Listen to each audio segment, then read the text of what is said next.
तो अभी तक आपने देखा है वो आपका था रिप्रेजेंटेशन कैसे होगा, ठीक है। आपने देखा लिगेंड क्या है, उसमें आपने देखा सेंट्रल मेटल एटम कौन कौन सा हो सकता है, आपने देखा है कंपाउंड का नाम कैसे लिखना है।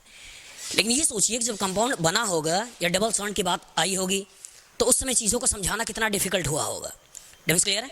जैसे अगर हम बात करते हैं कि एक हमने लिया COCl3, ठीक है, कोबाल्ट का ट्राइक्लोराइड है, और इस पर्टिकुलर का रिएक्शन आपने अमोनिया से कराया। डिफरेंस क्लियर है। आपने एक लिया कोबाल्ट ट्राइक्लोराइड और इसका रिएक्शन अमोनिया से कराया, और इसके कॉरस्पॉन्डिंग आपने जो देखा वो बहुत अजीब से ऑब्जर्वेशंस थे। जैसे ये इसके साथ रिएक्शन करके एक कंपाउंड ये बनाता है। डिफरेंस क्लियर है। ये इसी के साथ रिएक्शन करके एक कंपाउंड ये भी बनाता है, इसी के साथ रिएक्शन करके एक कंपाउंड ये भी बनाता है, और फिर एक कंपाउंड ये भी बनाता है, ये भी बनाता है। डिफरेंस क्लियर है। तो इसका तो कोबाल्ट ट्राइक्लोराइड का रिएक्शन अमोनिया से कराते हैं तो 4 तरह के कंपाउंड मिलते हैं। एक ये जिसमें 6 अमोनिया के साथ कम्बिनेशन है, एक जिसमें 5 अमोनिया के साथ कम्बिनेशन है, एक आपके पास 4 अमोनिया के साथ कम्बिनेशन है, और एक आपके पास 3 अमोनिया के साथ कम्बिनेशन है। अब इन्हें समझाना है कि आखिर इस पर्टिकुलर कोबाल्ट ट्राइक्लोराइड और अमोनिया ने कैसे लिंकेज दिखाया है, या इस कोबाल्ट ट्राइक्लोराइड अमोनिया कैसे जुड़े हुए हैं, जिसके बेसिस पर अलग अलग कंपाउंड का फॉर्मेशन होता है। Difference clear. तो क्या नॉर्मल पिक्चर है, एबनॉर्मल पिक्चर है, एबनॉर्मल पिक्चर है। Difference clear. तो इसी को समझाने के लिए कुछ ना कुछ कॉन्सेप्ट देना है। Difference clear. तो इंसान के पास हमने बार बार बोला होगा कि बड़ी अच्छी चीज़ है, वो क्या है, दिमाग। तो अगर क्वेश्चन आया है तो सोल्यूशन भी आया होगा। Difference clear. तो अगर क्वेश्चन आया कि एक सॉल्ट या एक कंपाउंड किसी दूसरे कंपाउंड के साथ रिएक्शन करके एक तीसरा डबल कंपाउंड बना रहे, ये डबल सॉल्ट बना रहा है, तो ये जो पर्टिकुलर एक पार्ट है आपका कोबाल्ट ट्राइक्लोराइड, ये तो समझ में आता है कि कोबाल्ट 3+ है, 3 क्लोराइड है, लेकिन ये न्यूट्रल है। Difference clear. ये न्यूट्रल है, और ये आपका कैसा है, कोबाल्ट के ऊपर 3 चार्ज प्लस और ये 3 क्लोराइड। Difference clear. तो ओवरऑल ये तो समझ में आता है कि कोबाल्ट के पास 3 पॉजिटिव चार्ज है। Difference clear. और यहाँ पे क्लोराइड 3 है, 3 नेगेटिव चार्ज है, ये तो सेटिस्फाइड समझ में आते हैं। लेकिन ये अमोनिया कैसे जुड़ा होगा, डिफरेंस क्लियर, इसी कॉन्सेप्ट को देना है। तो सबसे पहले जिन्होंने इन चीज़ों को एक्सप्लेन किया, डिफरेंस क्लियर, जिनको बोला जाता है फादर ऑफ कोऑर्डिनेशन केमिस्ट्री भी है, तो वो जो साइंटिस्ट थे उनका नाम था वर्नर। और वर्नर ने 1893 में अपना कॉन्सेप्ट दिया, जिसे बोला जाता है वार्नर थ्योरी। Difference clear. इन्होंने बोला गया कि इस मेटल के अंदर 2 तरह की वैलेंसी होती है। एक वैलेंसी जिन्हें बोला जाता है प्राइमरी वैलेंसी है। Difference clear. मेटल के अंदर 2 तरह के वैलेंसीज होती हैं। एक वैलेंसी जिन्हें बोलना है प्राइमरी वैलेंसी है, प्राइमरी वैलेंसी है, और दूसरी जो वैलेंसी होगी उसे बोलना है सेकेंडरी वैलेंसी है, सेकेंडरी वैलेंसी है। Difference clear. एक वैलेंसी नाम क्या देना है, प्राइमरी वैलेंसी है, एक वैलेंसी नाम क्या देना है, सेकेंडरी वैलेंसी। प्राइमरी वैलेंसी वो वैलेंसी होंगी जो कहीं ना कहीं निगेटिव पार्ट से, निगेटिव चार्ज से सेंट्रल एटम को कहीं ना कहीं सेटिस्फाइड कर रही होंगी। जैसे कोबाल्ट 3+ है, तो 3+ को सेटिस्फाइड करने के लिए कहीं ना कहीं 3- होगा। Difference clear. तो वही जो 3- है, वो 3- कौन सा है, primary valency. Difference clear. Secondary valency की बात करते हैं तो सेकेंडरी वैलेंसी आपका न्यूट्रल भी हो सकती है, सेकेंडरी वैलेंसी आपका आयनिक भी हो सकती है। सेकेंडरी वैलेंसी आपका न्यूट्रल भी हो सकता है, सेकेंडरी वैलेंसी आपका आयनिक भी हो सकता है, लेकिन प्राइमरी वैलेंसी हमेशा होगी, वो हमेशा होगी आयंस के द्वारा, एनायंस के द्वारा, और हमेशा नेगेटिवली चार्ज। Difference clear. अब इसी को समझाने के लिए उन्होंने बोला कि 2 तरह के मेटल के पास वैलेंसी है, एक प्राइमरी वैलेंसी, दूसरा सेकेंडरी वैलेंसी। इसमें कोई दिक्कत। अब दूसरा पार्ट, जो प्राइमरी वैलेंसी होगा वो आयंस में टूट सकती है। Difference clear. Primary valency ions में टूट सकती है, लेकिन सेकेंडरी वैलेंसी आयंस में नहीं टूटेगी। Difference clear. Primary valency ionisable है, सेकेंडरी वैलेंसी नॉन आयोनाइजेबल है। Difference clear. तीसरा, इन पर्टिकुलर्स का डायरेक्शन इन्वॉल्व है, लेकिन इन पर्टिकुलर का डायरेक्शन इन्वॉल्व नहीं है। ये ओरिजिनली मॉलिक्यूल को एक शेप प्रोवाइड करती हैं, और ये मॉलिक्यूल को शेप प्रोवाइड नहीं करती हैं। Difference clear. इसका लॉजिक कैसे आया, ये सारे उन्होंने एक्सप्लेनेशन किस बेसिस पे दिए, उसके पीछे रीजन है इसका एक्सपेरिमेंट कराया था। Difference clear. और एक्सपेरिमेंट के बेसिस पर जब इस तरह के कंपाउंड को पानी में डिसॉल्व किया, डिफरेंस क्लियर, तो इस तरह के कंपाउंड को जब पानी में डिसॉल्व किया तो इसने कुछ ऐसा बना लिया, CONH3 6 और यहाँ आ गया Cl3। इसको जो पानी में डिसॉल्व किया तो यहाँ जो मिला वो था CONH3 5Cl और Cl2। इसको जो पानी में डिसॉल्व किया तो यहाँ मिल गया CONH3 4 टाइम्स Cl2 और Cl।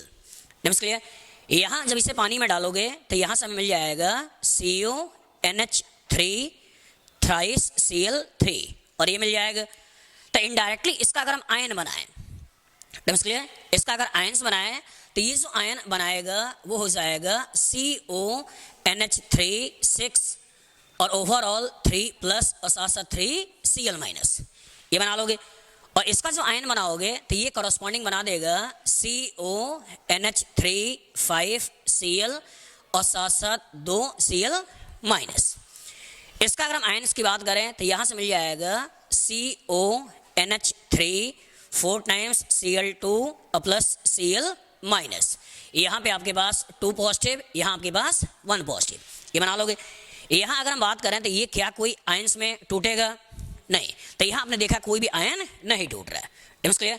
मतलब इनडायरेक्टली है क्या कि आपके पास 3 क्लोराइड है, यहाँ 2 क्लोराइड है, यहाँ 1 क्लोराइड है, यहाँ कोई क्लोराइड नहीं है। आयंस के टर्म्स में देखें तो 1 पॉजिटिव पार्ट 3 नेगेटिव पार्ट, मतलब टोटल आयंस कितने हैं? 4।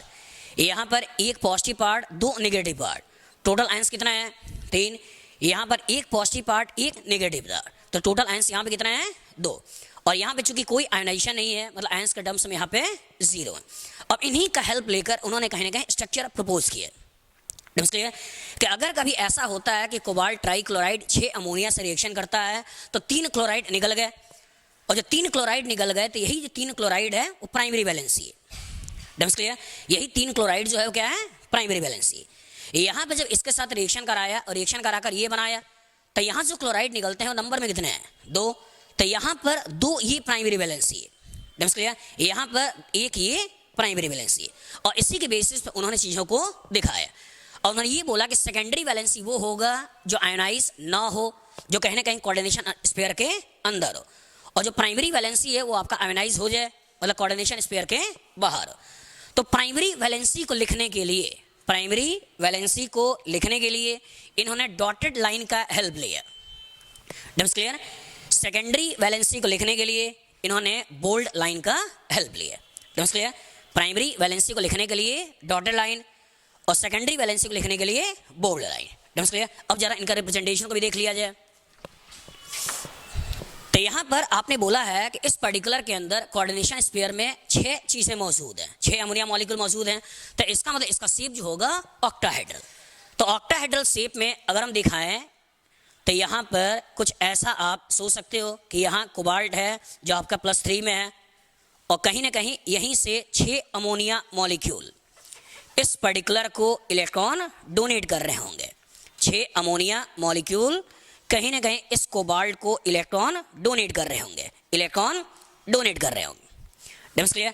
तो ये तो हो गया आपका सेकेंडरी वैलेंसी। अब प्राइमरी को दिखाना है, तो प्राइमरी को दिखाने के लिए इन्होंने बोला गया कि इसी पर्टिकुलर को ऐसे दिखा दें, इसी को अगर हम ऐसे दिखा दें, ऐसे दिखा दें, इसमें कोई डायरेक्शन इन्वॉल्व नहीं है, कहीं भी दिखा सकते हो।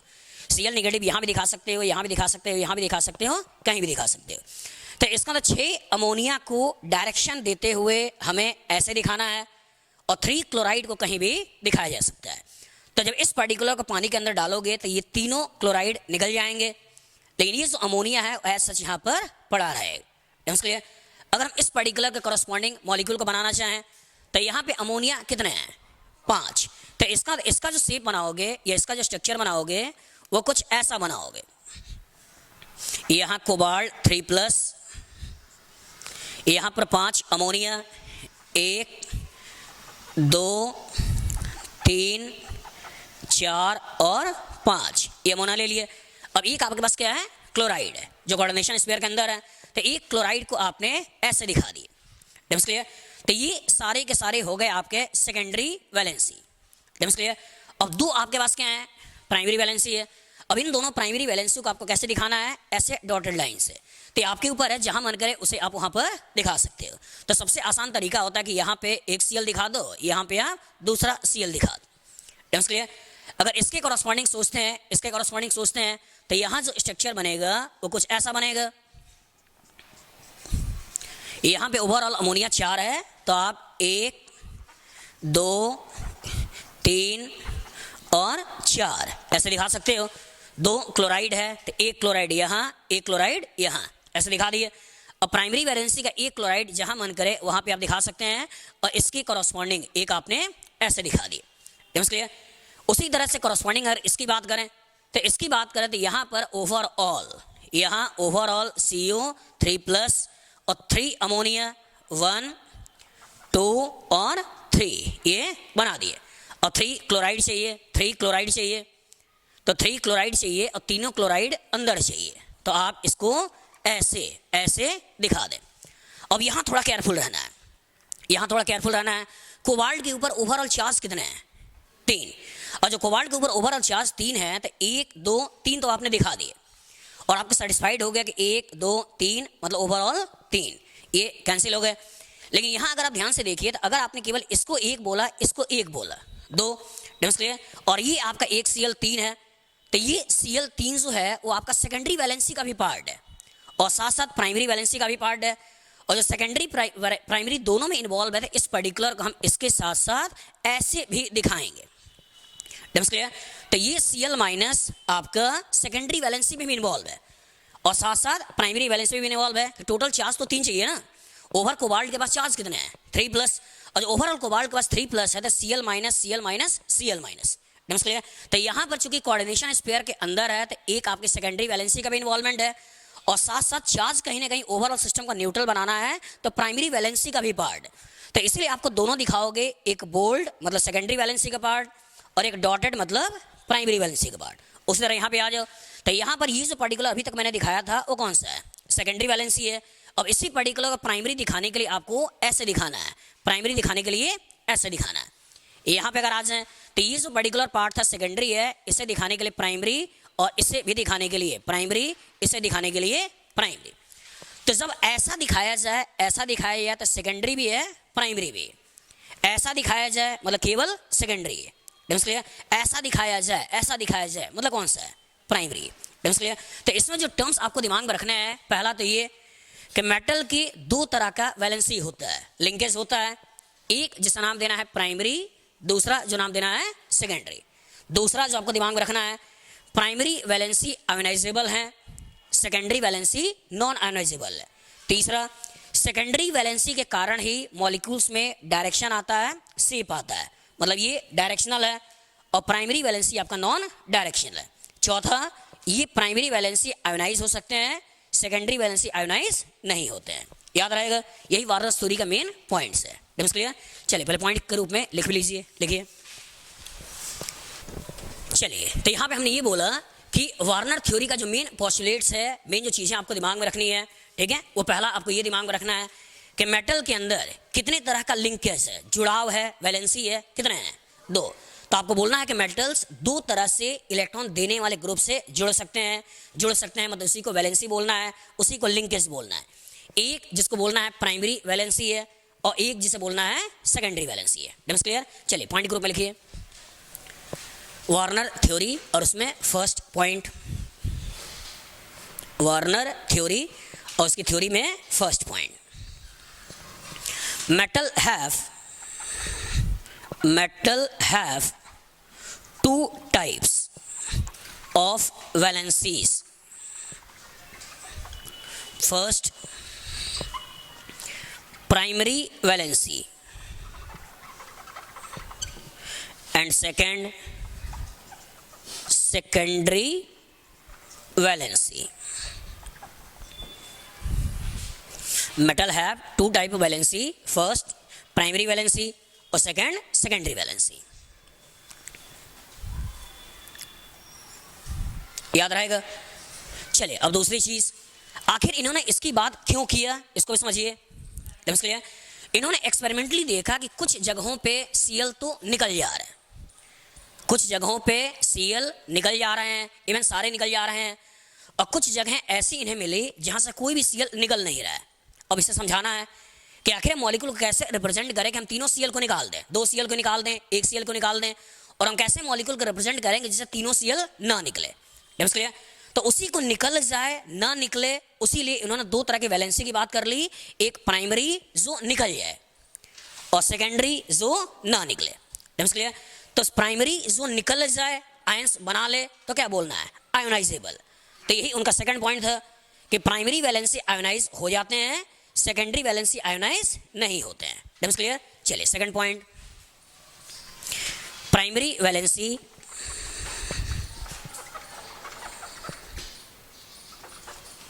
are ionizable while secondary valencies are non-ionizable। Primary valency ionisable होती हैं, लेकिन सेकेंडरी वैलेंसी आयोनाइजेबल नहीं होती हैं। याद रहेगा पहला पॉइंट क्या है? हाँ, दो तरह के मेटल की वैलेंसी है। क्लियर है? पहला पॉइंट, दो तरह की मेटल की वैलेंसी है, एक प्राइमरी वैलेंसी, दूसरा सेकेंडरी वैलेंसी। क्लियर? दूसरा, प्राइमरी वैलेंसी को हम आयोनाइज कर सकते हैं, सेकेंडरी वैलेंसी आयोनाइज नहीं होती है। क्लियर? तीसरा, अब जरा समझिए, अब हमें प्राइमरी वैलेंसी को सेकेंडरी वैलेंसी को लिखना है। क्लियर? अब हमें प्राइमरी वैलेंसी को सेकेंडरी वैलेंसी को लिखना है कि आखिर हम कैसे दिखाएं कि प्राइमरी वैलेंसी निकल गई और कैसे दिखाएं कि सेकेंडरी वैलेंसी नहीं निकली। तो इसीलिए उन्होंने दो तरह से रिप्रेजेंटेशन किया, एक प्राइमरी वैलेंसी को लिखने के लिए डॉटेड लाइन और सेकेंडरी वैलेंसी को लिखने के लिए bold line. Clear? Primary valency को लिखने के लिए डॉटेड लाइन और सेकेंडरी वैलेंसी को लिखने के लिए बोल्ड लाइन। याद रहेगा? चलिए तीसरा point, primary valencies are represented bye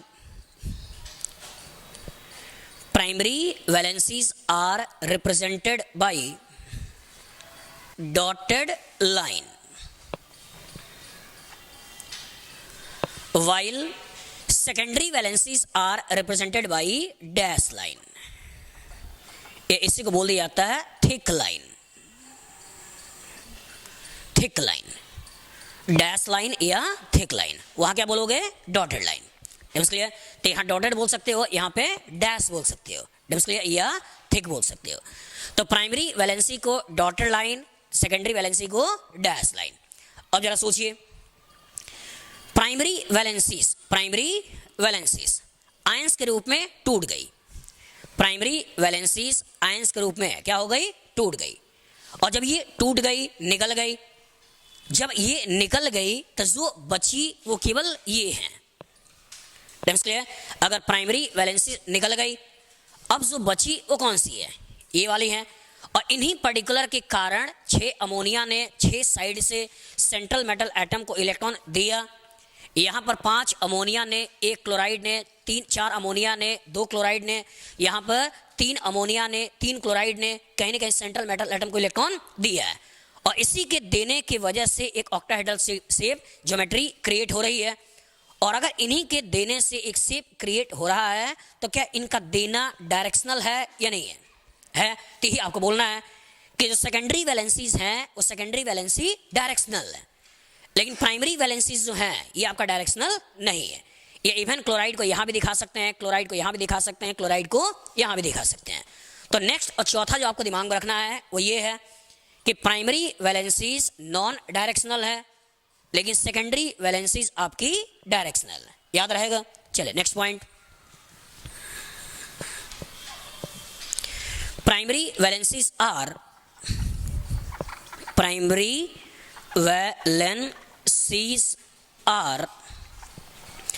non directional while secondary valencies are directional. इतनी ही चीजें आपको दिमाग में बैठानी है जो अवेयरनेस के मेन कॉन्सेप्ट्स में आता है। चलिए एक बार फिर से हम रिकैप करा दें। पहला पॉइंट दिमाग में क्या रखना है? मेटल की दो तरह की वैलेंसी है, लिंकेज है। पहला प्राइमरी, दूसरा सेकेंडरी। दूसरा जो पॉइंट था वो क्या है? प्राइमरी वैलेंसीज आर आयोनाइजेबल और सेकेंडरी वैलेंसी नॉन आयोनाइजेबल। मतलब आयंस के रूप में टूटने के बारे में बात करता है। तीसरा primary valencies are represented by dotted line और secondary valencies are represented by dash line. That's clear. Next कौन सा है? हाँ, primary valencies are non directional while secondary valencies are directional. और लास्ट इसको भी डाल सकते हो, प्राइमरी वैलेंसी हमेशा जिसके द्वारा सेटिस्फाइड होता है वो क्या है? नेगेटिव चार्ज है। That's clear. लिगेंड तो है, ये लिगेंड टर्म बाद में आया था, लेकिन पहले जो टर्म्स आया था वो है कि नेगेटिव चार्ज या न्यूट्रल और एनायन। तो प्राइमरी वैलेंसी को सेटिस्फाइड करने के लिए हमेशा एनायन सोचना है, नेगेटिव आयन सोचना है। लेकिन सेकेंडरी वैलेंसी को सेटिस्फाइड करने के लिए न्यूट्रल भी हो सकते हैं, एनायन भी हो सकते हैं। जैसे यहाँ पे ये जो पर्टिकुलर आपके सेकेंडरी वैलेंसी को सेटिस्फाइड करने वाले हैं वो कौन से हैं? न्यूट्रल हैं। यहाँ पे जो सेकेंडरी वैलेंसी को सेटिस्फाइड करने वाले हैं वो न्यूट्रल भी है, साथ साथ एनायन भी है। कहीं कहीं ऐसा भी आ सकता है केवल एनायन हो। That's clear. तो इंपॉर्टेंट ये था कि सेकेंडरी वैलेंसीज में आपके न्यूट्रल मॉलिक्यूल भी आएंगे, साथ साथ एनायन भी आए। और अगर थोड़ा सा और एक्सटेंड कर लें, वार्नर को थोड़ा सा और आगे बढ़ा दें, दैट्स क्लियर, तो इवन कैटायन भी हो सकता है। That's clear. लेकिन जो वार्नर के समय में जब कॉन्सेप्ट आया था उस समय कैटायन की बात नहीं आई थी, लेकिन फ्यूचर में आगे जो डेवलपमेंट हुआ तो डेवलपमेंट देखा गया बहुत सारे कैटायन भी हैं वो इलेक्ट्रॉन को देते हैं।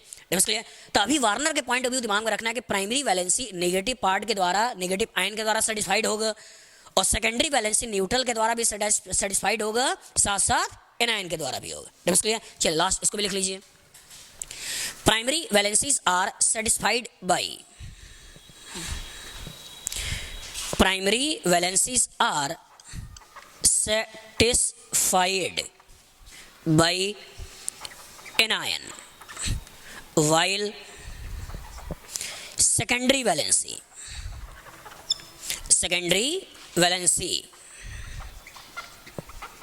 are satisfied by neutral molecule as well as anion, neutral molecule as well as anion।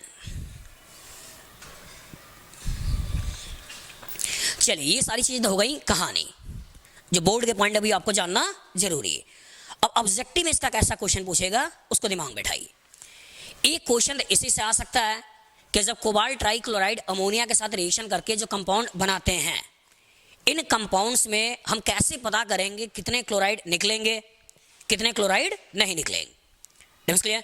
तो क्लोराइड का या क्लोराइड कौन से निकलने वाले हैं, कौन से नहीं निकलने वाले हैं, इसके लिए हम मेन जो रिएजेंट यूज करते हैं उस रिएजेंट का नाम है सिल्वर नाइट्रेट। That's clear. जिस रिएजेंट के द्वारा हम हैलाइड का टेस्ट करते हैं वो कौन सा है? Silver nitrate. अगर आपने एक कंटेनर लिया जिस कंटेनर में अननोन कोई कंपाउंड डाल दिया जिसके बारे में हमें जानकारी नहीं है, अननोन कंपाउंड इस कंटेनर के अंदर है और हमें ये मालूम करना है कि इस कंटेनर के अंदर जो लिक्विड है उस पर्टिकुलर के अंदर क्लोराइड निकलने वाला है या निकलने वाला नहीं है, इसे पता करना है। तो पता करने के लिए बाहर से इसके अंदर सिल्वर नाइट्रेट डालते हैं। सिल्वर नाइट्रेट आपका ट्रांसपेरेंट लिक्विड है, ये भी ट्रांसपेरेंट लिक्विड है। तो अगर ट्रांसपेरेंट लिक्विड के अंदर ट्रांसपेरेंट लिक्विड डाल दे तो नॉर्मल ऑब्जर्वेशन क्या होना चाहिए? ट्रांसपेरेंट होना चाहिए। पानी है, पानी के अंदर आपने बिहार में जो बंद है वो डाल दिया, बिहार में क्या बंद है? हाँ सर, आप हाइपोथेटिकल सोचिए, ठीक है, डालना नहीं है खरीद कर वरना जेल में जाओगे। तो इसका मतलब आपने पानी लिया, पानी में अल्कोहल डाल दिया, तो इसका मतलब वो अल्कोहल उसमें घुल जाएगा, लेकिन ओवरऑल लिक्विड का कलर होगा वो कैसा होगा? ट्रांसपेरेंट हो। लेकिन अगर हमने अननोन लिक्विड में कोई अननोन लिक्विड डाला, ये भी ट्रांसपेरेंट, ये भी ट्रांसपेरेंट, लेकिन हमें कलर चेंज दिखाई दे, हमें कलर चेंज दिखाई दे, कुछ प्रेसिपिटेट आए, कुछ थक्का जमे, तो क्या वो नॉर्मल है? एबनॉर्मल है। एबनॉर्मल है तो कुछ हो रहा होगा, क्लियर। और वही जो प्रेसिपिटेट आता है उसी प्रेसिपिटेट के कलर के बेसिस पे हम पता करते हैं कि कौन सा आयन इसके अंदर मौजूद है। तो वही केमिकल टेस्ट होता है किसी चीज़ों को पता करने के लिए।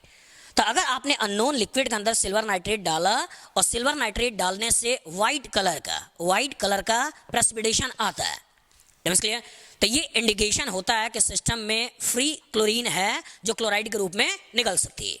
DIMMs clear. इसको ऐसे दिखाया जाए ज़्यादा अच्छा रहेगा, वरना अब यहाँ भी निगेटिव सोच लोगे। डेम्स क्लियर कि यहाँ पर क्लोराइड है जो चीज़ें निकल सकती है। अगर लाइट कलर का, हल्का लाइट येलो कलर का अगर प्रेसिपिटेशन आता है तो इंडिकेशन होता है कि इसके अंदर कहीं ना कहीं ब्रोमाइड है। डेम्स क्लियर, कहीं के पेल येलो लिखता है, लाइट येलो लिखता है, दैट मीन्स आपका क्या है, ब्रोमाइड।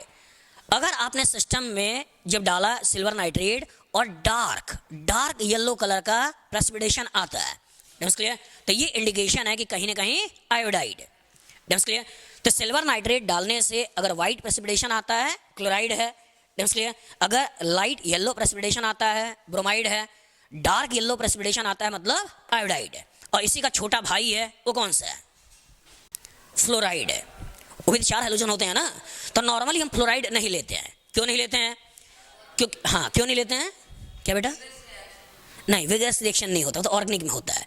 HF बॉन्ड बना लेता है, CF बॉन्ड बना लेता है, इसलिए एक्सप्लोजन हो जाता है। लेकिन यहाँ तो कोई बॉन्ड बना ही नहीं रहा है। और अगर मान लो टूट भी जाए, AgF के रूप में टूट भी जाए, और टूटता भी है, अगर फ्लोरीन डालोगे तो AgF बनता है, नो डाउट बनता है, डेम्स क्लियर। लेकिन फिर भी हम उसको नहीं लेते हैं, क्यों, सॉल्युबल होगा, कुछ और सोचो, सॉल्युबल होता है कुछ और, वो तो उसने बोल दिया, प्रेसिपिटेट नहीं बनता है, वो सॉल्युबल होता है, प्रेसिपिटेट नहीं बनता है, ट्रांसपेरेंट भी होता है। तो आपने ट्रांसपेरेंट चीज़ों में ट्रांसपेरेंट चीज़ डाली और ट्रांसपेरेंट ही मिला, तो आपको पता चलेगा कुछ हुआ है। डेम्स क्लियर, आपने ग्लास लिया, ग्लास में पानी डाला, 1 चम्मच आपने अल्कोहल डाला, 1 ग्लास आपने अल्कोहल डाला, कैसे मालूम चलेगा, वो तो पीने के बाद मालूम चलेगा। अगर ज़्यादा नशा होता है तो कह सकते हो ज़्यादा डाला था, कम नशा होता है तो कह सकते हैं कम डाला था, लेकिन ऐसा सोचना नहीं है। डेम्स क्लियर, तो जब ऑब्जर्वेशन दिखता है तो उसके बेसिस पर रिजल्ट आता है। अगर ऑब्जर्वेशन नहीं दिखता है तो रिजल्ट नहीं आता है। डेम्स क्लियर, जैसे मान लो लॉजिकल बात करें, आपने घर पे एक शीशे का ग्लास लिया, इस शीशे के ग्लास में आपने पानी भर दिया, और पानी भरने के बाद बाहर से इसके अंदर कोई ऑयल डाल दिए, सरसों का तेल या जो भी आपके पास ऑयल हो, ठीक है, इस ऑयल को इसके अंदर डाल दिए। अब क्या होगा, ऑयल पानी के ऊपर आ जाएगा। सोचकर, ऑयल ऊपर आएगा, पानी ऊपर आएगा, ऑयल ऊपर आएगा, तो ऑयल ऊपर आएगा। डेम्स क्लियर, ऑयल आपने ऊपर देख लिया, कलेक्ट कर लिया, देख लिया, तो इससे क्या रिजल्ट मिलेगा,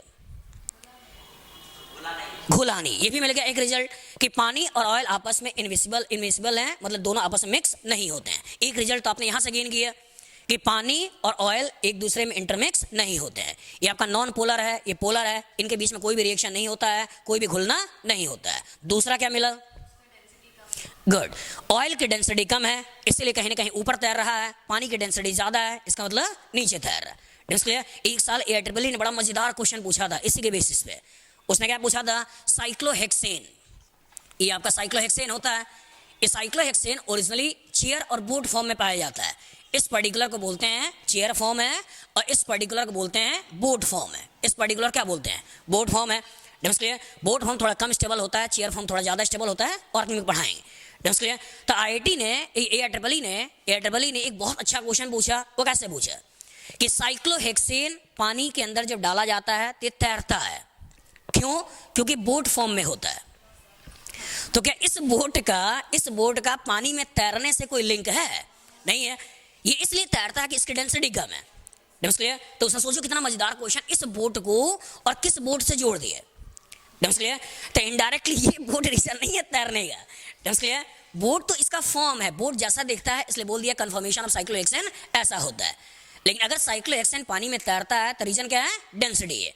इसकी डेंसिटी कम होती है, इसकी डेंसिटी ज़्यादा होती है। जैसे आपको पानी में डाला जाए तो क्या होगा, डूब जाओगे, तो आपकी डेंसिटी क्या है, लेकिन तैरते भी तो लोग हैं, तो उस केस में क्या होता है, डेंसिटी अचानक कम हो जाती है।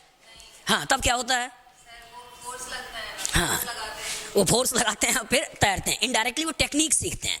लेकिन नॉर्मल बेसिस पे क्या है कि अगर आपने पानी में अपनी बॉडी को डाला, दैट मीन्स होगा क्या, डूब जाएगा। डेम्स क्लियर, तो सोचिए गॉड ने इंसान को बनाया और जानवरों को बनाया, तो जानवरों को कितनी अच्छी अच्छी चीज़ें दिया है और इंसान को कितना खराब खराब चीज़ें दिया है। इंसानों को और जानवरों में देखिए, भैंस, गाय, ठीक है, शेर, चीता, कुत्ता, कुछ भी ले लो, इवन वो पैदा होते हैं, उनके 4 दिन बाद उन्हें पानी में फेंक दो तब भी तैर लेते हैं। डेम्स क्लियर, उन्हें तैरना कोई नहीं सिखाता है। डेम्स क्लियर, चिड़िया हैं, इतनी सारी चिड़िया हैं, तुरंत मतलब पैदा हुई, कुछ समय बाद ही धीरे धीरे उड़ना सीख लेती हैं। लेकिन इंसान को अगर पानी में डाल दो तो होगा क्या, डूब जाएगा। डेम्स क्लियर, इंसान को छत से गिरा दो, होगा क्या, हैप्पी बर्थडे हो जाएगा। डेम्स क्लियर, तो इसका मतलब इंसान को छत से गिराने से उड़ नहीं सकता है, पानी में गिराने से तैर नहीं सकता है। लेकिन भगवान ने इंसान को बहुत अच्छी चीज़ दी, वो क्या है, दिमाग। नहीं तैरने आता है ना आए, लेकिन हम ऐसी चीजें बनाएंगे कि तैरने वाले तो सोच भी नहीं सकते हैं। जैसे सिप, खतरनाक खतरनाक बनाया, एकदम पूरा का पूरा मोहल्ला संसार को लेकर घूम जाओ। डेंस क्लियर, बड़े बड़े सिप बनाए, कितने भारी भारी सिप बनाए। डेंस क्लियर, वो सब किसका गेम है? दिमाग का है। हमें उड़ने नहीं आता है, नहीं आता है। उसने ऐसी खतरनाक खतरनाक चीजें बनाई कि सोच भी नहीं सकते पक्षी कितनी तेज भागेगा। डेंस क्लियर, जहाज बनाया, एरोप्लेन बनाया, खतरनाक रॉकेट बनाया। डेंस क्लियर, वो कहां से कहां जा सकता है? तो सारी चीजें है क्या? दिमाग। डेंस क्लियर, दिमाग है। उसने ऑब्जर्व किया, यार ये तो जा रहा है, हम नहीं जा रहे हैं, तो ऐसा क्या करें कि चीजें हो जाए। तो उसने लगाया, उसने देखा कि एक ये है, एक ये है, इसके भी कुछ करके देखते हैं, शायद कुछ हो जाए। तो उसने कुछ किया और देखा ये बन गया। अब उसे समझाना था, तो समझाने के लिए कॉन्सेप्ट दिया। कॉन्सेप्ट खुलते ही एक नया रास्ता खुल गया, कोऑर्डिनेशन केमिस्ट्री का ब्रांच नया आ गया। डेंस क्लियर, तो इसका हर चीज क्या है? दिमाग का खेल। डेंस क्लियर, तो इससे जो ऑब्जेक्टिव क्वेश्चन आते हैं वो इसी के बेसिस पे आते हैं कि सिल्वर नाइट्रेट डालने से अगर व्हाइट कलर का प्रेसिपिटेशन आता है तो इंडिकेशन है क्लोराइड। तो जब इसमें आपने देखा कि कोई भी क्लोराइड में टूट नहीं रहा है तो क्वेश्चन बना सकता है। और अच्छी बात है एक 4 ऑप्शन भी है, ए बी सी डी। आसान क्वेश्चन बनाना होगा तो ऐसे पूछेगा, आसान क्वेश्चन बनाना होगा तो ऐसे पूछेगा और आपसे पूछ लेगा कि दिए हुए कंपाउंड में कौन ऐसा है जो सिल्वर नाइट्रेट डालने से व्हाइट कलर का प्रेसिपिटेशन नहीं देता है। तो ये देगा या नहीं देगा? 3 क्लोराइड्स हैं, ये देगा है नहीं देगा? 2 क्लोराइड है, ये देगा है नहीं देगा? 1 क्लोराइड है। लेकिन क्या इससे टूटने से कोई भी क्लोराइड है? और जब कोई भी क्लोराइड नहीं है तो ये आपका निगेटिव टेस्ट देगा। तो अगर क्वेश्चन कहता है कि दिए हुए कंपाउंड में बताइए कौन ऐसा है जिसमें सिल्वर नाइट्रेट डालने से व्हाइट कलर प्रेसिपिटेशन नहीं आता है, तो आंसर कौन सा है? ये वाला है। तो ये तो पार्ट हुआ जब आसान पूछना होगा। अब जब उसे अच्छा क्वेश्चन पूछना होगा तो ये ना देकर वो ये देगा। ये ना देकर वो ये देगा और आपको लगेगा यहां भी सीएल है, यहां भी सीएल है, यहां भी सीएल है, यहां भी सीएल। अब तो तीनों सीएल हैं, चारों सीएल हैं। और जब चारों में सीएल हैं तो चारों के चारों देंगे। लेकिन ओरिजिनली अगर आप ध्यान से देखें तो हमने बोला होगा ऑक्सीडेशन नंबर का जस्ट डबल नॉर्मली उसका कोऑर्डिनेशन नंबर होता है, हमने शुरू में बताया होगा। तो अगर इस पर्टिकुलर में 3 आपके चार्जेस हैं, 3 अगर इसका ऑक्सीडेशन नंबर है, तो 3 अगर इसका ऑक्सीडेशन नंबर है तो कोऑर्डिनेशन नंबर होगा क्या? 6 होगा। और आप यहाँ देख भी रहे हो कि 6 है, 6 है, 6 है, 6। तो 6 इसका कोऑर्डिनेशन नंबर है और 3 इसका ऑक्सीडेशन नंबर है। यहां से भी निकालोगे कितना आएगा? 3 आएगा। यहाँ पे x मान लो ये 0 हो गया, ये -3 हो गया, तो यहाँ क्या है? +3 है। यहाँ भी सोच लो 1 माइनस, यहाँ 2 माइनस, ओवरऑल 3 माइनस मतलब 3+। क्लियर? तो इसका मतलब जितना उसका ऑक्सीडेशन नंबर होता है उसका डबल उसका कोऑर्डिनेशन नंबर होता है। क्लियर? और जब डबल उसका कोऑर्डिनेशन नंबर होता है तो इसी को ऐसा सोचना है, ऐसा सोचना है कि 6 के द्वारा सेटिस्फाइड कर दें। तो 6 के द्वारा सेटिस्फाइड कर दें, दैट मीन्स यहाँ पे आपके पास 6 अमोनिया है। तो कितने क्लोराइड निकल सकते हैं? 3, यही तीनों निकल जाएंगे। 6 सोचना है, मतलब ओवरऑल आपके पास 3 और 6 9 हैं, लेकिन सोचना 6 है।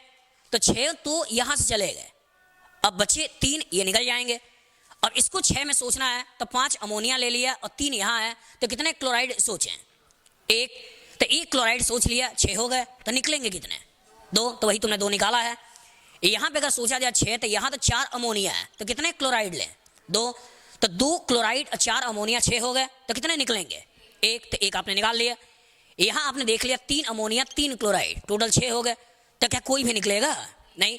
तो इसका मतलब जब ऐसे देता है तो क्वेश्चन ज़्यादा आसान होता है। और हम गिन लेते हैं कि आयोनाइजेशन स्पेयर है, 3 आयंस टूट जाएंगे, 2 टूट गए, 1 यहाँ टूट गए, कोई क्लोराइड नहीं टूटा। लेकिन जब ऐसा देता है तो थोड़ा सा अच्छा क्वेश्चन बनता है। और अच्छा क्वेश्चन मतलब आपको सोचना है कि 6 होता है, 4 होता है, ये कितना होता है? क्लियर? तो कोबाल्ट अगर +3 में होता है तो उस पर्टिकुलर का कोऑर्डिनेशन नंबर 6 होता है। और 6 को सेटिस्फाइड करना है, और 6 सेटिस्फाइड करना है तो जितने भी क्लोराइड बाहर हैं उन्हीं के बेसिस पे टेस्ट आए। क्लियर? तो एक टेस्ट जो आपको याद रखना है कि सिल्वर नाइट्रेट डालने से अगर व्हाइट कलर का प्रेसिपिटेशन आता है क्लोराइड है, लाइट येलो कलर का प्रेसिपिटेशन आता है ब्रोमाइड है, और अगर डार्क येलो कलर का प्रेसिपिटेशन आता है मतलब आयोडाइड। दूसरा कभी कभी आ सकता है सल्फेट, दूसरा कभी कभी आ सकता है यहाँ पर सल्फेट। तो सल्फेट के लिए आपको दिमाग में रखना है कि अगर हमने यहाँ पे कोई अननोन लिक्विड लिया, हमें मालूम नहीं कि कौन सा है, इस अननोन लिक्विड पे अगर हमने बाहर से बैरियम क्लोराइड डाला,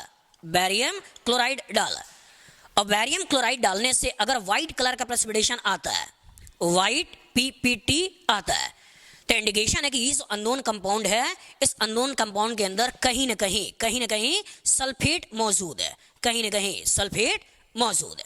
डिम्स क्लियर। तो अभी इस लेवल पे कुल 2 टेस्ट याद रखना है, एक हैलाइड का, तो हैलाइड के लिए क्या डालना है, सिल्वर नाइट्रेट, और दूसरा दिमाग में रखना है सल्फेट का, कि सल्फेट के टेस्ट के लिए क्या यूज करना है, बेरियम क्लोराइड। याद रहेगा। चलिए पॉइंट ग्रुप में लिख लीजिए। To find out presence of halide, to find out presence of halide,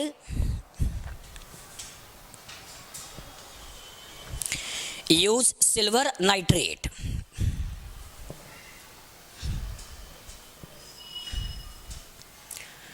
while to find out presence of sulfate, use barium chloride. While to find out presence of sulfate, use barium chloride. अब एक बार चाहो तो इसको भी बना लो, जिससे थोड़ा सा आपके पास याद रखने की टेंडेंसी बढ़ेगी। तो एक आपने टेस्ट डाला रिएजेंट के थ्रू, कि जब सिल्वर नाइट्रेट डाला, सिल्वर नाइट्रेट डालने से प्रेसिपिटेशन आता है, तो इंडिकेशन है कि ये डिफरेंट हैलाइड्स है। दूसरा आपने बेरियम क्लोराइड डाला, बेरियम क्लोराइड डालने से प्रेसिपिटेशन आता है, तो इंडिकेशन है सल्फेट है। Seems clear.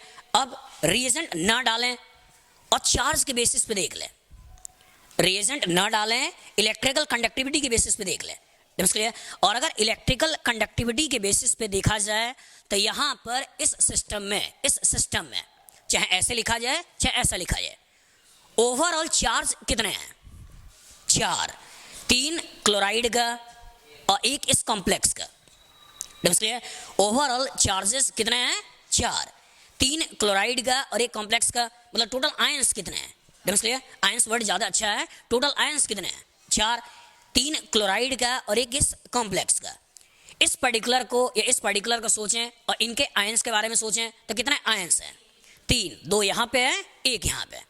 चाहे ऐसे लिखे चाहे ऐसे लिखे, और इसमें आयंस पूछे तो कितने आयंस हैं, 2। इसमें सोचा जाए क्या कोई भी आयन है, डिम्स क्लियर। तो इलेक्ट्रिकल कंडक्टिविटी के बेसिस पता चल जाता है कि कितने आयंस हैं। Seems clear. तो इसको भी लिख लीजिए पॉइंट के रूप में।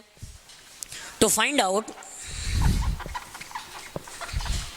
Number of ion, to find out number of ion, we use the concept of electrical conductivity.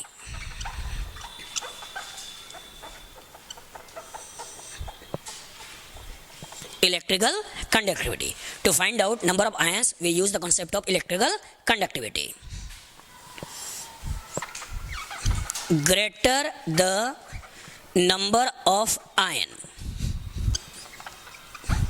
greater the electrical conductivity. Greater the number of ion, ठीक है, greater will be the electrical conductivity.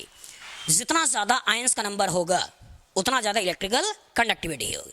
तो question इस तरह भी दे सकता है कि ये आपका कॉम्प्लेक्स है, ये आपका कॉम्प्लेक्स है। क्वेश्चन ऐसे दे सकता है, ये आपका कॉम्प्लेक्स है। Seems clear. क्वेश्चन इस फॉर्मेट में, क्वेश्चन इस फॉर्मेट में। Dims clear. आसान पूछना हो फॉर्मेट ये है, टफ पूछना हो फॉर्मेट ये है। Seems clear. आसान पूछता हो तो आसानी से दिख जाता है, यहाँ पर 3 है तो यहाँ 1 होगा, 2 है 1 होगा, 1 है 1 होगा, यहाँ कोई नहीं होगा। तो आसान पूछता है तो ऐसे दिख जाता है, टफ पूछता है तो कोऑर्डिनेशन नंबर, ऑक्सीडेशन नंबर का हेल्प लेना पड़ता है, और ये थोड़ा सा रिलेटिवली टफ माना जाता है। Seems clear.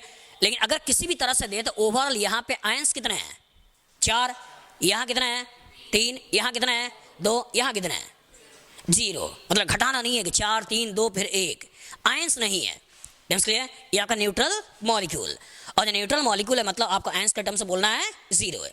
तो पूछ ले कि ए है, ये बी है, ये सी है, ये डी है, इन चारों में किसका इलेक्ट्रिकल कंडक्टिविटी सबसे ज़्यादा होगा, फर्स्ट का फिर सेकंड का। तो ऑप्शन दे सकता है किसका ज़्यादा होगा, ऑप्शन दे सकता है डिक्रीजिंग ऑर्डर में बताइए, ऑप्शन दे सकता है इंक्रीजिंग ऑर्डर में दिखाइए। Dims clear. तो कुछ भी देकर आपसे क्वेश्चन बना सकता है। Seems clear. तो एक क्वेश्चन होता है इलेक्ट्रिकल कंडक्टिविटी के बेसिस पे, एक क्वेश्चन होता है आयंस के बेसिस पे। Dims clear. हम प्रेसिपिटेट जो मिला है उसके वेट की बेसिस पे भी एनालिसिस कर सकते हैं कि सिस्टम के अंदर कितने क्लोराइड निकल रहे होंगे। क्लियर? AgCl का वेट निकाल लिया और वेट की बेसिस पे बता सकते हो कि कितने Cl उसके अंदर होंगे। क्लियर? तो इससे रिलेटेड अगर कभी क्वेश्चन आ जाए लगा लोगे, इससे भी आ जाए लगा लोगे, इवन इससे भी आ जाए, अभी तक दिया नहीं है लेकिन मान लो ऐसे दिखा दे और इससे क्वेश्चन पूछ ले कि अगर ऐसे दिखाता है, पूछता है कि सिल्वर नाइट्रेट डालने से कितने Cl बाहर निकलेंगे, तो क्या कहोगे? 3, 1 2 3। ऐसे दिखा दे कि सिल्वर नाइट्रेट डालने से कितने Cl निकलेंगे? 2, 1 और 1 2। इसको कितने निकलेंगे? 1, ये वाला निकल जाएगा, और इससे कितने निकलेंगे? 0। तो ऐसा हो सकता है कि इस पर्टिकुलर का स्ट्रक्चर दे दे, ऐसा हो सकता है इस पर्टिकुलर का कॉम्प्लेक्स दे दे, और ऐसा हो सकता है इस तरह का डबल सॉल्ट दे दे, और किसी भी बेसिस पे इसका क्वेश्चन आपसे पूछा जा सकता है। क्लियर? तो वार्नर थ्योरी में बस यही मेन पॉइंट्स थे कि प्राइमरी वैलेंसी क्या है, सेकेंडरी वैलेंसी क्या है, प्राइमरी को लिखना कैसे है, सेकेंडरी को लिखना कैसे है, कौन आयंस बना चले जाते हैं, कौन आयन में नहीं जाते हैं, किन के कारण डायरेक्शन आता है, किसके कारण डायरेक्शन नहीं आता है। लेकिन इसके कुछ लिमिटेशन है, इसके कुछ लिमिटेशन है। वो क्या लिमिटेशन हो सकते हैं? कितने कंपाउंड आप ऐसा सोचें, हो सकता नहीं हो सकता है? कितने कंपाउंड हम ऐसा सोचें, एक तो ही लिमिटेशन हो सकता है, हो सकता नहीं हो सकता है? क्या अमोनिया सही होगा या किसी और से भी हो सकता है? ये लिमिटेशन है या नहीं? क्लियर? तो इन्हीं लिमिटेशन को मॉडिफाई करना है, इन्हीं लिमिटेशन को मॉडिफाई करना है, और समय के साथ होगा क्या? मॉडिफाई होगा। तो ये 1893 की बात है जिसमें शुरुआत हो रही थी, और 1893 के बाद अब आ चुके हो 2017 में, आ चुके हो ना 2017 में। तो इस बीच में क्या कुछ लोगों ने रिसर्च किया होगा या नहीं किया होगा? किया होगा। और जो लोगों ने रिसर्च किया होगा तो क्या उससे मॉडिफिकेशन आए होंगे या नहीं आए होंगे? आए होंगे। जैसे करंट में आपने देखा है, ठीक है, जो आपकी लाइफ को सबसे ज़्यादा आसान बनाता है वो क्या है? मोबाइल फ़ोन, कंप्यूटर, है ना। तो जब कंप्यूटर आया था तो सोचिए कितना बवाल हुआ था। क्लियर? आप लोगों के समय में तो नहीं था, क्योंकि आप लोगों के समय में तो कंप्यूटर आ चुका था अच्छे लेवल पे। हमें याद है कि गोरखपुर में जब मोबाइल कंप्यूटर्स आ रहे थे तो लोगों ने 7 दिन तक जाम लगा दिया था, पूरा का पूरा रोड जाम कर दिया था, पूरा का पूरा रैली निकल रही थी कि अगर कंप्यूटर आ गया, ठीक है, तो ह्यूमन जाएंगे कहाँ? सारा का सारा काम तो कंप्यूटर कर लेगा, और सारा काम कंप्यूटर कर लेगा तो इंसान क्या करेगा? बेरोजगारी आ जाएगी। ऐसे खतरनाक टर्म्स यूज होते थे, ऐसे खतरनाक तरीके से लोग उसके ऊपर एक तरह से ऑब्जेक्शन डालते थे। लेकिन कंप्यूटर आया और अच्छी बात रही कि वो आपकी लाइफ को आसान बनाता है, टफ बनाता है। और आज की लाइफ में हम सोच भी नहीं सकते हैं कि बिना कंप्यूटर के कुछ होगा भी। क्लियर? बिना कंप्यूटर का फेसबुक पे जा ही नहीं सकते हैं, और जब फेसबुक पे नहीं जा सकते चैट कैसे करेंगे? क्लियर? तो दैट मीन्स आपकी डेली लाइफ का कंप्यूटर क्या बन चुका है? एक पार्ट बन चुका है। मोदी जी ने अचानक 2000 का नोट, 1000 का नोट ले आए, ठीक है, 500 का 1000 का बंद करा दिया। अब क्या हो गया? खतरनाक है या नहीं है? क्लियर? कभी सोचा भी नहीं होगा किसी ने कि बिना पैसा दिए भी सामान खरीद लेंगे। कभी सोचा था कि बिना पैसे दिए भी सामान खरीद लोगे? क्लियर? तो आखिर इतना ज़्यादा बवाल क्यों हो रहा है? क्यों चाहते हैं गवर्नमेंट, क्यों चाहती है गवर्नमेंट कि हम पेपर को हटाएं? उसके लिए बहुत सारी चीज़ें हैं। एक तो इकोनॉमिकल पॉइंट ऑफ व्यू है, दूसरा और भी है जो आपका ग्रीन इफेक्ट वगैरह यूज़ होता है। क्योंकि एक पेपर को बनाने में, एक पेपर के पेज को बनाने में मेन चीज़ें क्या इन्वॉल्व होती हैं? वाटर तो ही, कुछ और भी है। ट्रीज यूज होती हैं, लकड़ियाँ यूज होती हैं। इन लकड़ियों से तो पेपर बनता है, और कहाँ से आता है? क्लियर? तो इसका इस लकड़ियों से पेपर बनता है, और हम पेपर्स पे इतना मन से लिखते हैं, कभी खराब वाली कॉपी पे, कभी अच्छी वाली कॉपी पे, कभी आर्ट पेपर पे, कभी ड्राइंग पेपर पे। कितने खतरनाक नाम होते हैं पेपर्स के, उन सब पेपर्स पे लिखते हैं। तो इनडायरेक्टली हम करते क्या हैं? पेड़ को काट कर चीज़ों को बनाते हैं और उसको यूज़ करते हैं। और जब पेड़ को काट कर आपने चीज़ों को बनाया है, तो क्या पेड़ जब संसार से निकल रहा है तो आपकी लाइफ पर उसका अच्छा इफेक्ट आ रहा है, खराब आ रहा है? खराब आ रहा है। अब इसको चेंज करना है, करना नहीं करना है? अब जरूरत महसूस हुई या नहीं हुई कि कुछ ऐसा किया जाए कि जो इस पेपर को हटाए? कुछ ऐसा किया जाए इस पेपर को हटाए। दूसरा खतरनाक काम क्या होता है? इंसान जब पढ़ता है तो जब तक समझ में आता है तब तक तो ठीक है, लेकिन जो ही समझ में नहीं आता है तो फिर वो वहीं पर रोक लेता है, या थोड़ा बहुत हाइपोथेटिकल पिक्चर बनाकर आगे बढ़ जाता है। और लगातार 4 वर्ड्स ऐसे आ जाएं जो आपको परेशान करे, तो फिर कहानी बंद हो जाती है, होती है ना। तो इसीलिए बचपन में जब आपसे कहा जाता था कि ऑक्सफोर्ड की डिक्शनरी भी साथ में रखा करो, जहाँ जहाँ फंसते रहो वहाँ देखते रहो। क्लियर? ऐसा होता था, नहीं होता था? लेकिन आजकल इसको भी मॉडिफाई करना है और ऑक्सफोर्ड की डिक्शनरी भी हटाना है। क्लियर? तो इसलिए बनाया क्या गया? ई बुक। क्या बनाया? ई बुक कि अपने मोबाइल्स वगैरह में, अपने लैपटॉप वगैरह में, कंप्यूटर्स वगैरह में कहीं भी इसको डाउनलोड कर लो। क्लियर? और डाउनलोड कर लो, मोटी मोटी किताबों को आप सिंपल अपने मोबाइल में लेकर जा सकते हो। और जब कहीं वर्ड्स पे किसी पे फंस जाइए, किसी भी वर्ड्स पे फंस जाइए, तो इसी वर्ड को आप हाथ से उंगली से दबाइए, इसलिए और दबाने से तुरंत डिक्शनरी खुल जाएगा, और जो देखना हो देख लीजिए, देखने के बाद मतलब समझ में आ जाए, आगे बढ़ जाइए। तो क्या इंसान को ज़रूरत हुई तो क्या इंसान ने कुछ बनाया या नहीं बनाया? बनाया। आपकी ज़रूरत थी मोबाइल, आपकी ज़रूरत थी आपकी ज़रूरत थी कंप्यूटर, तो मोबाइल कंप्यूटर आते ही साथ में क्या आ गया? चार्जर। और चार्जर आते ही क्या आ गया? वायर। और वायर आपकी ज़रूरत नहीं है, और जब वायर आपकी ज़रूरत नहीं है, चार्जर आपकी ज़रूरत नहीं है, लेकिन वो आ गया। क्लियर? तो आ गया तो कहीं ना कहीं सोसाइटी को कहीं ना कहीं वो इसी इकोसिस्टम में आ रहा है, नहीं आ रहा है? और जब इसी इकोसिस्टम में आ रहा है, कोई भी बैक्टीरिया वायरस नहीं है जो उस पर्टिकुलर चार्जर को ख़त्म करे। क्लियर? तो कहीं ना कहीं आपकी सोसाइटी को एक तरह से क्या कर रहा है? ख़राब कर रहा है। तो पॉलीथीन आपकी ज़रूरत थी, आपने बना लिया, लेकिन भगवान ने नहीं बनाया, तो कोई सड़ाने गलाने वाला चीज़ भी नहीं बनाया। और जब उसमें कोई सड़ाने गलाने वाला चीज़ नहीं बनाया तो इनडायरेक्टली उस सिस्टम में आ गया। और जब सिस्टम में आ गया और वो कहीं ना कहीं कोई खा रहा है या किसी के थ्रू जा रहा है, तो क्या वो सिस्टम को, संसार को खराब कर रहा है? नहीं कर रहा है, तो उसे हटाना है। इसलिए तो वही सारे के सारे रिसर्च होते हैं कि अगर कोई आ रहा है तो इसको कैसे मॉडिफाई करे। तो इसलिए आगे बायोडिग्रेडेबल पॉलीमर, चार्जर आगे आजकल आपने देखा होगा कि केवल मोबाइल रख दो तो चार्ज हो जाते हैं। इसलिए आपकी ज़रूरत है ये प्रोजेक्टर ज़रूरत है, लेकिन मजबूरी ये है वायर। इसलिए आपकी ज़रूरत है टीवी, केबल, बड़े स्क्रीन पे देखना है, लेकिन मजबूरी क्या है? वायर। तो वायर मजबूरी है, तो उसी को हटाया, और क्या किया? स्क्रीन मिररिंग कर दी कि मोबाइल आप वहाँ पे देख रहे हो और स्क्रीन मिररिंग से डायरेक्ट प्रोजेक्टर से चीज़ों को हाईलाइट कर लो। आपकी ज़रूरत है इंटरनेट, लेकिन मजबूरी अगेन केबल। क्लियर? तो उसको लोगों ने मॉडिफाई किया। कैसे मॉडिफाई किया? वाईफाई के थ्रू। क्लियर? तो चीज़ें धीरे धीरे हो क्या रही हैं? समय के साथ एक्सटेंड हो रही है, नहीं हो रही? क्लियर? तो वही पहला जो कॉन्सेप्ट आया वार्नर दिया, जो आपने 1893 में आया, अब इसको मॉडिफाई करना है। तो इसके बाद के जो लोग आए होंगे उन्होंने कहीं ना कहीं इसी पर्टिकुलर कॉन्सेप्ट को क्या किया हो? मॉडिफाई किया हो। और उसी में एक नाम आता है वैलेंस बॉन्ड थ्योरी, जिसको मॉडिफाई किया था पॉलिंग ने। क्लियर? तो पॉलिंग इसके बाद आए और उन्होंने वार्नर्स को मॉडिफाई किया, और वार्नर्स को मॉडिफाई करके वैलेंस बॉन्ड थ्योरी का कॉन्सेप्ट देकर उन्हें कहीं ना कहीं प्रॉपर तरीके से शेप को समझाया, प्रॉपर तरीके से कहीं ना कहीं हाइब्रिडेशन का हेल्प लेकर उन्होंने बताया कि शेप कैसा हो सकता है, कितना उसका मैग्नेटिक मूवमेंट हो सकता है, और उस तरह की प्रॉपर्टीज़ को एक्सप्लेन किया। वहाँ कुछ वायलेशन आई, और जब वहाँ कुछ वायलेशन आए तो उस पर्टिकुलर को मॉडिफाई किया गया, एक नया कॉन्सेप्ट आया, और नया कॉन्सेप्ट आया क्रिस्टल फील्ड थ्योरी। क्लियर? तो सब समय के साथ धीरे धीरे होगा गया, एक्सटेंड होगा, और आपका नॉलेज लेवल होगा गया, बढ़ेगा। क्लियर? तो वही आपने पहला ऐतिहासिक चीज़ें पढ़ी है, ऐतिहासिक है ना, तो पहला आपने ऐतिहासिक चीज़ें पढ़ा, वो क्या है? Warner theory.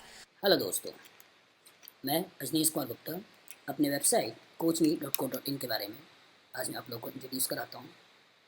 सबसे पहले सफारी या क्रोम में जाकर एड्रेस बार पर इसे लिखें coachme.co.in। ऐसा लिखने पर जो साइट आपके सामने खुल कर आती है वो मेरी वेबसाइट ये है। इस बुक के बारे में स्टूडेंट्स की क्या राय है, हम उनकी ज़ुबानी ये सुनेंगे, और मेरे वे ऑफ टीचिंग से वो कितने कुछ सीख पा रहे हैं इसके बारे में आप स्टूडेंट के मुँह से ही सुने कि वो मेरे बारे में और इस बुक के बारे में क्या राय देते हैं। Rules of organic chemistry India का सबसे नंबर 1 बुक है। इसे मैं थ्रू आउट पढ़ा हूँ। इसमें हर कंपटीशन को पॉइंट ऑफ व्यू करके लिखा गया है। इसमें प्रॉब्लम का स्किल, मैंने और भी बुक पढ़ा, लेकिन इसमें क्या है कि थ्योरेटिकल पोर्शन, न्यूमेरिकल स्किल, हर चीज़ को देखा गया है।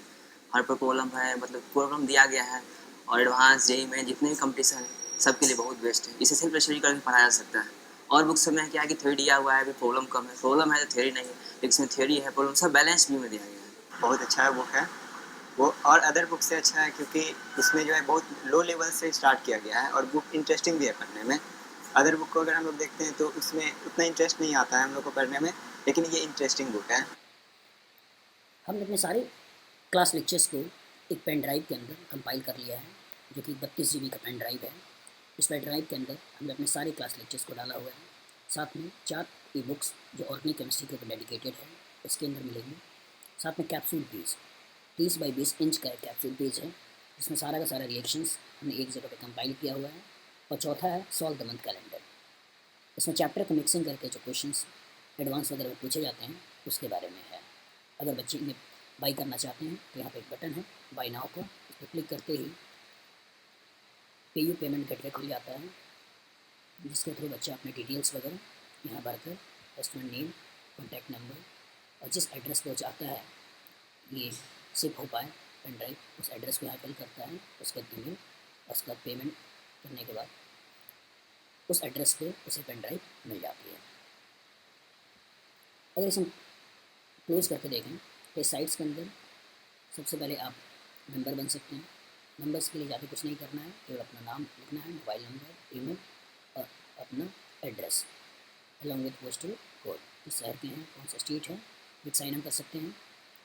उसके बाद आप प्रॉपर तरीके से मेरे वेबसाइट पे आकर हर चीज़ को देख सकते हैं। मेरे द्वारा लिखी हुई जो किताबें हैं उसमें पहली किताब है tools of organic chemistry for world of competition, दूसरी जो बुक है mechanism of organic reactions for world of competition, तीसरी जो बुक है problem solving strategy of NCERT organic chemistry question, and चौथा performance booster for organic chemistry. पांचवा जो मैंने कैप्सूल पेज बनाया हुआ है 20 इंच का, जिसमें एक ही पेज के अंदर पूरी ऑर्गेनिक रिएक्शंस को कंपाइल किया हुआ है। और चौथा जो मोस्ट इंपॉर्टेंट 70 रिएक्शंस हैं जो ऑर्गेनिक में घूम कर आते रहते हैं उसके बारे में मेंशन है। नेक्स्ट पार्ट 24 टेस्ट पेपर्स के ऊपर बेस्ड है। इसमें 3 सेक्शंस हैं। अगर आप देखना चाहते हैं कि इसका प्रीव्यू क्या है, सबसे पहले यहाँ पर डाउनलोड प्रीव्यू में जाएं। ऐसा करने से एक लिंक खुलता है जो कि कुछ इस तरह का दिखेगा, tools of organic chemistry for world of competition. इस बुक को अगर देखें तो ये कुछ ऐसा दिखाई देता है।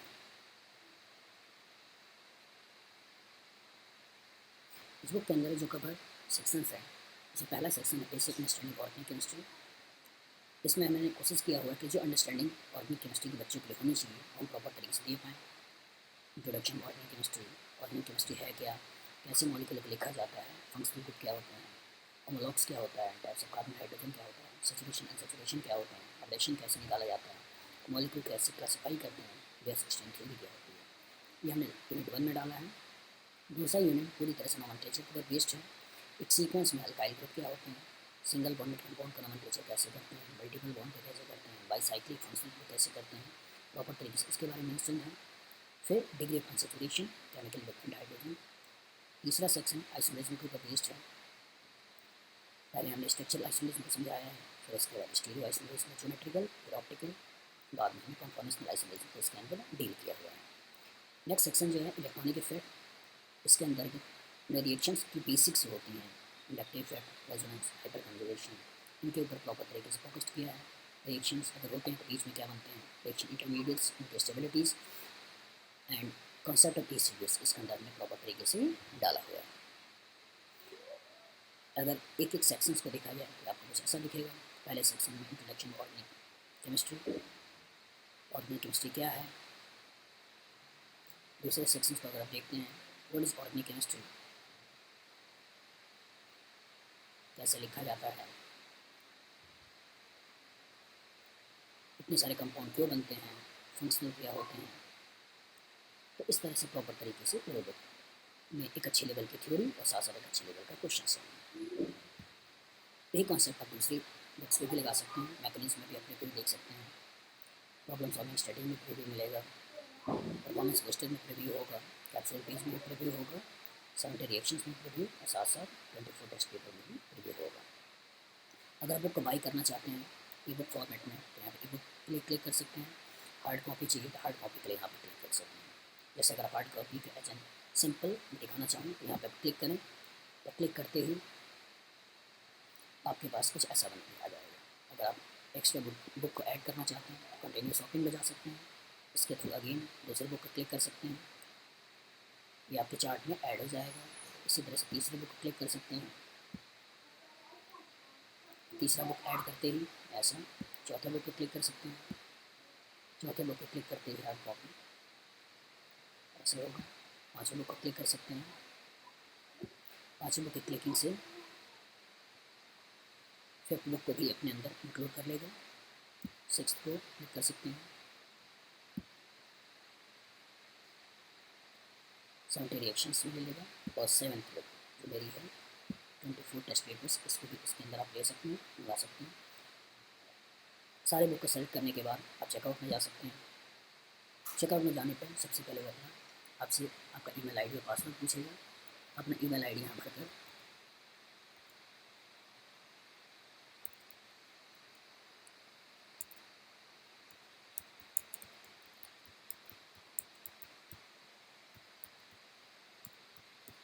पासवर्ड जो भी आपने बनाया हो आप यहाँ से लॉगिन कर सकते हैं। लॉगिन करने के बाद लॉगिन सक्सेसफुल होगा, उसके बाद आप चेकआउट पे जा सकते हैं। चेकआउट पे जाने से CC एवेन्यू का गेटवे खुल जाएगा। इसके थ्रू आप डेबिट कार्ड के थ्रू, क्रेडिट कार्ड के थ्रू, डेबिट कार्ड के through, net banking, cash card, mobile payment या वैलेट किसी के थ्रू भी पेमेंट कर सकते हैं। अगर आपका एड्रेस डिफरेंट है जो आपने पहले बनाया हुआ है तो उसको चेंज कर सकते हैं। जैसे एग्जांपल अगर मैं यहाँ पे नेट बैंकिंग का ऑप्शन डालता हूँ तो नेट बैंकिंग के through state bank of India, HDFC, Kotak, axis bank पे भी क्लिक कर सकते हैं। एक्सिस बैंक क्लिक करते ही जो भी बैंक आप सेलेक्ट करते हैं बैंक सिलेक्शन के बाद पेमेंट मेक पेमेंट हो जाए।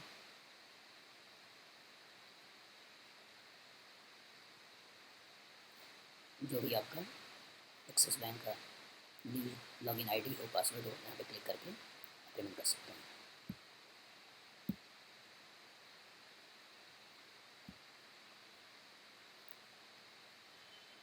मोस्ट इम्पोर्टेंट सेगमेंट है वो आपका लेक्चर्स। इसके थ्रू मैंने ऑर्गेनिक केमिस्ट्री को कुछ सेक्शंस में डिवाइड किया हुआ है। जैसे पहला सेक्शन है basic understanding of organic chemistry, दूसरा नॉमेनक्लेचर, तीसरा आइसोमरिज्म, चौथा इलेक्ट्रॉनिक इफेक्ट एंड एप्लीकेशन, पांचवा हाइड्रोकार्बन बेंजीन डेरिवेटिव, फिर अल्काइल हाइड अल्कोहल ईथर, फिर aldehyde ketone carboxyl derivative, biomolecular polymer, practical organic chemistry. ये कुछ टॉपिक्स हैं जिसके थ्रू ऑर्गेनिक को मैंने एक जगह पे कंपाइल किया है। उसके चैप्टर का मिक्सिंग सॉल्व द मंथ के नाम से है, और जो कंपटीशन में क्वेश्चन आए हैं वो आपको सोल्यूशन ऑफ ITC या दूसरे कंपटीशन इसमें मिल जाएंगे। NCERT के जो क्वेश्चन हैं बेसिक प्रिंसिपल टेक्निक एंड दूसरे चैप्टर्स के उसके अंदर मिल जाएंगे। और 8 घंटे के अंदर केमिकल रिएक्शन को हमने एक जो कंपाइल किया हुआ है जिसके अंदर आपको दिखाई देगा। अगर पहले section basic understanding organic chemistry पर क्लिक करते हैं तो आपके पास कुछ ऐसा खुलकर आता है। जो क्लास लेक्चर्स मैंने क्लास में पढ़ाए हैं वो आपको यहाँ पर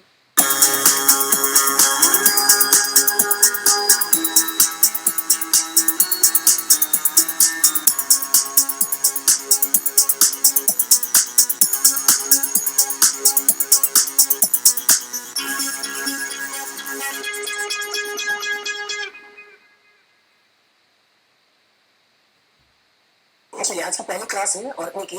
पहले कुछ चीज़ें आपसे पूछ लें कि जिससे मुझे मालूम चल जाए कि आप लोग कितना जानते हो, ठीक है। चलिए कोई बताए ऑर्गेनिक केमिस्ट्री क्या है। पहला ऑर्गेनिक केमिस्ट्री क्या है, मॉलिक्यूल को लिखते कैसे हैं, हाइड्रोजन को कैसे पता करते हैं, फंक्शनल क्या होते हैं, इसके ऊपर बेस्ट क्वेश्चन, होमोलॉग्स क्या होते हैं, सैचुरेशन एंड सैचुरेशन क्या होता है, टाइप्स ऑफ कार्बन हाइड्रोजन क्या होते हैं, कैसे मॉलिक्यूल का हाइब्रिडेशन निकालते हैं, कैसे मॉलिक्यूल क्लासीफाई करते हैं, और एरोमेटिक एंटी एरोमेटिक कंपाउंड्स के ऊपर बहुत सारे क्वेश्चंस इस सेक्शन के अंदर लिखेंगे। दूसरा जो सेक्शन होगा वो नोमेनक्लेचर के ऊपर बेस्ड होगा। सिमिलर पहले बेसिक कॉन्सेप्ट नोमेनक्लेचर का, saturated compound, unsaturated compound, monofunctional group containing compound, ester, basic anhydride, और इसके बारे में नोमेनक्लेचर। फिर पॉलीफंक्शनल कंपाउंड्स, फिर एस्टर्स वगैरह के लिए प्रीफिक्स क्या लगाते हैं, एल्डिहाइड्स के लिए प्रीफिक्स क्या लगाते हैं, इसके बारे में कुछ एडिशनल पार्ट होंगे। तीसरा सेक्शन जो आपका आइसोमरिज्म का है। आइसोमरिज्म में देखते हैं तो सबसे बड़ी बेसिक कॉन्सेप्ट ऑफ आइसोमरिज्म तो chain isomerism, positional isomerism, functional isomerism, metamerism, tautomerism, percentage in all, geometrical isomerism, carbon double bond nitrogen का फॉर्मेशन कैसे होता है, ज्योमेट्रिकल आइसोमरिज्म कौन कौन सा नोमेनक्लेचर यूज होता है, कैसे मॉलिक्यूल का 3 डायमेंशनल लिखा जाता है, ऑप्टिकल, कायरल कार्बन क्या होते हैं, मॉलिक्यूल्स क्या होते हैं, उनके नोमेनक्लेचर्स क्या होते हैं, कुछ टर्म्स एडिशनल यूज होते हैं जैसे एनेंसिमर्स, गैस थ्योरम्स, उनके बीच में कैसे रिलेशन निकाला जाता है, एक फॉर्म को दूसरे फॉर्म में कैसे कन्वर्ट करते हैं, कैसे उन्हें सेपरेट करते हैं, कुछ स्पेशल केसेज हैं जो इसके अंदर डाला हुआ है। तो नंबर ऑफ स्टीरियो आइसोमर्स कैसे निकालते हैं, कॉन्फॉर्मेशनल आइसोमर्स, और कुछ special case of conformational isomers. इसके अंदर दिखेगा इलेक्ट्रॉनिक इफेक्ट को जो आप देखते हैं तो इसके अंदर basic concept of inductive effect, resonance, direction of electron flow, stability, mesomeric effect, hyper conservation, electromeric effect, general concept of reaction intermediate, carbocation stability, question based on carbocation stability, rearrangement, bond setting, carbocation, carbon ion, free radical, carbene, nitrene, benzyne, concept of acid base, concept of conjugate acid base, scale to measure relative specific and basic character. इसके अंदर रखता है ये कुछ part हैं जो आपकी chemical reaction के पहले बच्चों को जानना जरूरी है। केमिकल रिएक्शंस वाले सेक्शन में आते हैं तो पहले हमने लिया हुआ हाइड्रोकार्बन बेंजीन डेरिवेटिव, इसके अंदर जनरल रिएक्शन होते क्या हैं, अल्कीन अल्काइन की रिएक्शंस को हमने पार्ट 1, 2, 3, 4, 5, 6, 7, 8, 9, 10 के अंदर डाला हुआ है, जिसके अंदर अल्कीन अल्काइंस के जितने भी केमिकल रिएक्शंस हैं वो हमने इसके अंदर कवर किया हुआ है। फिर ऑक्सीडेशन ऑफ अल्कोहल रिडक्शन, जो हमने प्रॉपर तरीके से ऑर्गेनिक केमिस्ट्री यूज़ करते हैं। फिर अल्कीन का प्रिपरेशन, केमिकल रिएक्शन अल्कीन, फिर preparation of alkyne, alkyne and benzenes, फिर हाइड्रोकार्बन को मिक्सिंग करके क्वेश्चन इसके ऊपर बेस्ड हैं। फिर एरोमेटिक वाले सेक्शन पे आते हैं, एरोमेटिक के पार्ट्स आते हैं, एरोमेटिक पार्ट 1, 2, 3, 4, एराइलाइट के क्वेश्चन, फिनॉल, एनालिन, डाइज़ोनियम सॉल्ट वगैरह इसके अंदर आ जाता है। अल्काइल लाइट अल्कोहल ईथर में आता है, general concept of reaction of alkyl halide SN1 SN2, alkyl halide SN1 SN2 alcohol, SN1 SN2 of ether, SN1 SN2 of cyclic ethers, SNI reaction of alcohol, nucleophilic substitution reaction PCl5, even reaction of alkyl halide, even reaction of alcohol, pinacol pinaclone rearrangement, P2 reaction of alkyl halide, P2 reaction of alcohol, P2 Hoffman, and even CV reaction. ये आपके nucleophilic substitution elimination के ऊपर based है। फिर हम जो बात में एल्डिहाइड कीटोन कार्बोक्सिलिक है, इसके अंतर्गत basic concept of reaction carbonyl compound, reaction with HCl, sodium bisulphite, ब्रिग्नाट्री acid, reaction with water, alcohol, reaction with NH2C, Bernoulli reaction, Beckmann's, Perkins, aldol, Cannizzaro, mixing of concept of aldol and Cannizzaro, and reactions of carboxylic acid derivative. फिर जब आप आते हैं biomolecules में, practical organic chemistry, इसके अंतर्गत मैंने डाला हुआ basic concept of sugar, carbohydrates, acyclic structure, formation glucose के लिए कैसे करते हैं, साइक्लिक स्ट्रक्चर ग्लूकोज कैसे बनाते हैं, reduction, reduction and non reduction sugars क्या होते हैं, अमीनो एसिड्स क्या होते हैं, पॉलीमर्स, और प्रैक्टिकल ऑर्गेनिक केमिस्ट्री इसके ऊपर बेस्ड है। फिर चैप्टर को मिक्सिंग करके जो क्वेश्चंस पूछे जाते हैं वो हमने इसके अंदर लिया हुआ है। पहला 7 मंथ जनवरी, फरवरी, मार्च, अप्रैल, मई, जून, जुलाई, अगस्त, सितंबर, अक्टूबर, नवंबर, दिसंबर। इस 12 क्वेश्चन के थ्रू मैंने कोशिश किया 366 क्वेश्चन को कवर करने और कॉन्सेप्ट को प्रॉपर तरीके से बच्चे के अंदर डालना है। फिर हम कंप्लीशन के सोल्यूशंस में आते हैं, तो यहाँ पर 2007, 2008, 2009, 10 फ्यूचर में आगे आने वाले क्वेश्चन भी आपको प्रॉपर तरीके से यहाँ पर दिखते हैं जो कंप्लीशन में पूछे गए हैं। फिर NCERT के सोल्यूशंस वगैरह का पॉइंट ऑफ व्यू आते हैं, तो पहला जो सेक्शन है सम बेसिक प्रिंसिपल टेक्निक्स के अंदर एग्जाम्पल्स, जैसे सॉल्व एग्जाम्पल है NCERT के बुक के थ्रू, वो अनसॉल्व क्वेश्चन प्रॉपर तरीके से इसके अंदर मैंने डाला हुआ है। और लास्ट केमिकल रिएक्शन 8 आवर्स, जो तो मैंने कोशिश किया कि पूरी ऑर्गेनिक रिएक्शंस को 8 घंटे की रिएक्शन कंपाइल कर पाएँ, जिससे कि बच्चा लास्ट में रिविजन करके इन सारे रिएक्शन के दर को प्रॉपर तरीके से गायब कर पाए। इसके लिए आप मंथली, क्वार्टरली, हाफ ईयरली या ईयरली सब्सक्रिप्शन ले सकते हैं। मंथली सब्सक्रिप्शन के through basic understanding, nomenclature, isolation और इलेक्ट्रॉनिक इफेक्ट मैंने डाला हुआ है। 1000 का सब्सक्रिप्शन लेकर एक महीने प्रॉपर तरीके से इन चार सेगमेंट को प्रॉपर तरीके से देख सकते हैं। अगर कोई बच्चा क्वार्टरली सब्सक्रिप्शन लेता है तो इन 4 सेक्शंस के अलावा वो केमिकल रिएक्शन वाले part, hydrocarbon, alkyl halide, alcohol ether, aldehyde ketone carboxylic acid, biomolecules को प्रॉपर तरीके से सर्व कर सकता है।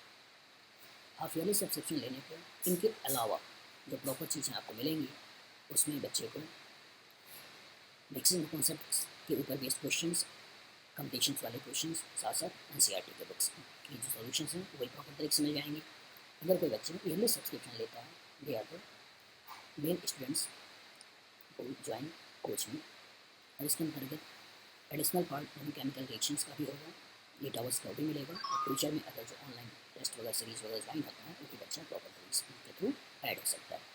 और ईयरली सब्सक्रिप्शन की खासियत ये भी है कि बच्चा 1-to-1 इंटरेक्ट होकर अपने डाउट्स वगैरह को मेरे से पूछ सकता है।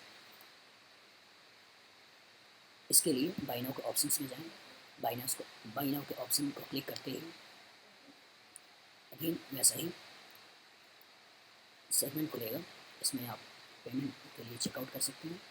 चेकआउट करने पे जो भी आपका पासवर्ड होता हो, ईमेल आईडी होती हो, आप डालकर लॉगिन कर सकते हैं।